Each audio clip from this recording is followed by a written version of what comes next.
రవితేజ గారు and first time debut చేస్తున్నటువంటి director first interview మీ experience తర్వాత ఎనర్జీ వస్తుంది కాబట్టి ఇలాంటి చేసి చేసి చేసి చేసి చాలా చేస్తాం. నేను కూడా ఏదో తేడా మొదలు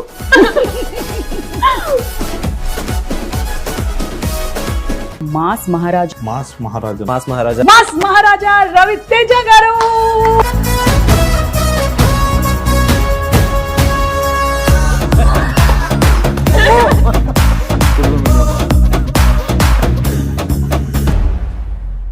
బెస్ట్ మెమరీస్ మూమెంట్స్ ఏంటండి, ఏం జరిగిందండి అక్కడ? నీకు ఎలా ఉంది ఎక్స్పీరియన్స్? భలే ఉంటాయి ఇలాంటి అడగండి. అప్పుడు దాకా మన కష్టం, మనం ఉండలేము, అప్పుడు దాకా ఆగలేము. ఏమిటండి ఆ సాహిత్యం ఏంటండి? వద్దు వద్దు అది అవదమ్మా, చెప్పిస్తావు. నేను ఆయనతో ఇప్పుడు ఇది 4వ సినిమా. ఇప్పుడు ఇక్కడ ఏంటంటే ఇది నీ హోమ్ ప్రొడక్షన్ కదా, మీ బ్యాటరీ రారు కదా, ఇక అక్కడే ఉంటారు ఇక. అదేం లేదన్నా బలవారే.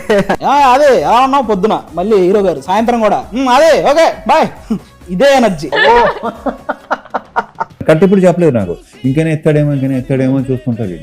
చెప్పా నువ్వు ఏదో తేడా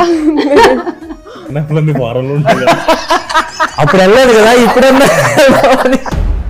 అసలు మీకు ఏంటి, మీకు అసలు ఇది ఉమెన్ ఎంపవర్మెంట్ ఇది ఏంటిరా నాయన, అక్కడ ఏం జరిగిందని? వంశీ గారి స్పీచెస్ ఎంత హైలైట్ తెలుసు, ఆయన ఏమైనా మాడుతుంటే లిటరలీ వంశీకి ఫ్యాన్స్ అసోసియేషన్ ఉంది. ఎగ్జాక్ట్లీ కొడకల్లారా రాకపోతే చెప్తా మీ పని. గొడవలు జరగడం కానీ అరుపులు కేకలు అక్కడ వరకు వెళ్ళకపోయినా ఇన్స్టెంట్ అరుపులు హీరోలతో ఎవరైనా అరుపులు కేకలు వెళ్తే కామన్ సెన్స్ ఉంది. ఆస్తులు అమ్ముకునే అంత బ్యాడ్ పొజిషన్ లో ఉంటే దుబాయ్ ఎలా వెళ్తారో నాకు లాజిక్ అర్థం కాల. ఇప్పుడు నాకు ఒకటి చెప్పు, ఉన్న సరదాగా జాక్ గురించి మాట్లాడుకోవచ్చా? అయ్యో శుభ్రంగా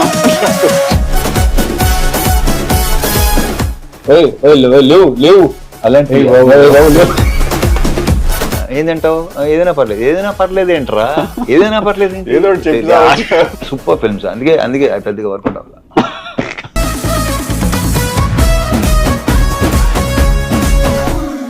అంతే